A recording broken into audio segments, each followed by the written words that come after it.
Welcome back to Food Entertainment for my next review, which will be my second film out of this box set, which is the 4-film Predator 4K collection. And that would be for 1990's Predator 2, starring Danny Glover from the Lethal Weapon films. Alright. Well, it's kind of funny watching Predator 2 now, considering the fact that the film took place in 1997, and they looked at 1997 and 1990 as a completely different world than what we live in right now. So it's very, very funny seeing how 1997 actually did play itself out, as opposed to what this movie predicted it was going to do. Alright. Well, my opinion of this film has kind of changed over the years. I went through a phase to where it was like, this really doesn't feel like a Predator film because it's Predator in New York City. I mean, it's not in the urban jungle like we saw in the previous film. And it just felt like such a different type of movie. I definitely say that this is definitely closer to being a horror film than the last one, in my personal opinion. I mean, the body count in this movie is pretty freaking good, and what the Predator does in this film is definitely more on the vein of a freaking suspense, thriller-driven slasher horror film than it is anything else, in my personal opinion, despite Danny Glover's character. It's definitely not an action movie. A lot of people can, again, make that debate that it is, but if you compare it, Predator 2 to Predator, you can definitely say that Predator is far more of a horror film than it is a action movie, for sure. The plot of the film. Taking place in 1997, in the near future, not so distant future, at least when this movie was made in 1990, that is.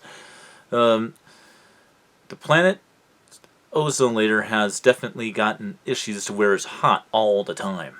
And basically, you have this criminal world where everybody's going nuts, and it's like the Wild Wild West in the jungle, literally out there in the city.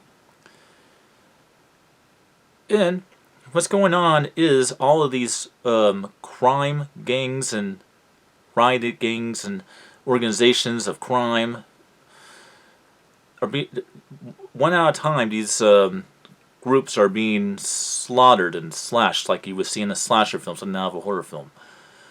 And we don't know, and no one knows what's behind it. And you have this mysterious suit, which is an FBI agent, played by Gary Busey, who is hiding something, won't know what.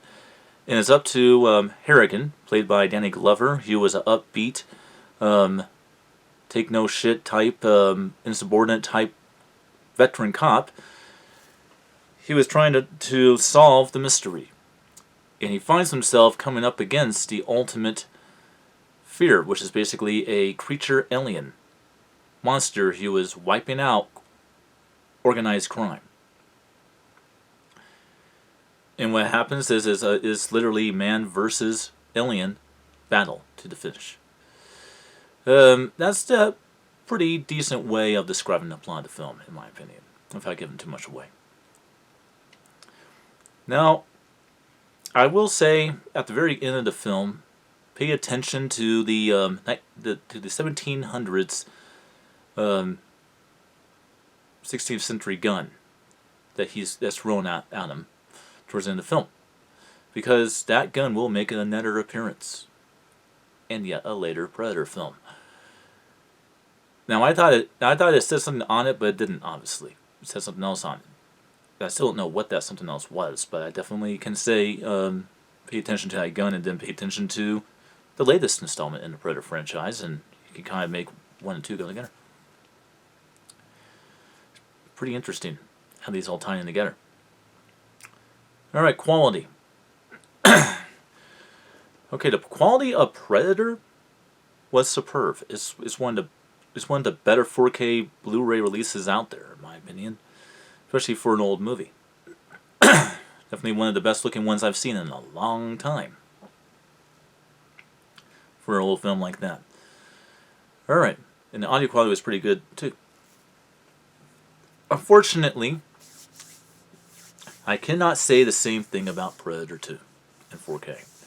Does a 4K help the movie a little bit? Yes, the 4K helps the movie a little bit. But, like so many 1990s restored and input for restoration 4K releases, the 1990s, they filmed movies in a different way. It just shows. Whether it be 1990 or 1983 or 1987, it shows. And it shows a lot. And people that have followed me on my channel definitely know what I'm about to talk about.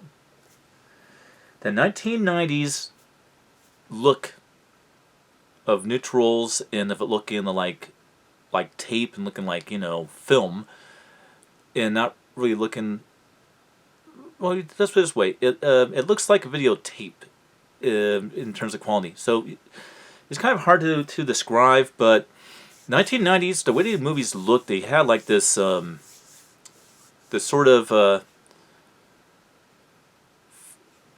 grainy, fuzzy-like look to the way the films were filmed, and it definitely is existent on this film, Predator 2. So what you're going to have is a lot of grain that looks like it's from, like the camera grain or something like that, as opposed to grain that's actually deliberately put into the movie. It looks like a product of its time. However, though, the HDR10 definitely does help with some stuff, like bright colors and stuff like that, which you will find within the film will be enhanced. Some sequences on all the other formats, Blu-ray, DVD, and VHS in the past, some of those darker scenes you'll be able to see a little bit better, I can definitely say that, but it looks like a 1990s movie. It literally looks like a 1990s film. And that's definitely what I can say about it. The audio. The audio is very generic. For a 5.1 DTS HD Master Audio sound presentation, it is a very, very generic DTS HDMA 5.1 sound presentation. Very generic. You're not going to have anything that stands out in this one. It's just going to be the typical, you have your surround effects, your stereo effects, your mono effects, and your sub effects, and it just kind of work hand to hand, tongue to cheek. But there's not going to be anything that kind of stands out and takes, center space at all with the sound presentation of this film. That said, my opinion of this film has definitely changed. Because, I'll be honest, throughout the years, I have found myself not finding anything to rant about when it comes to this movie. I actually think this is a good movie. Now, we'll see what I think about the next one.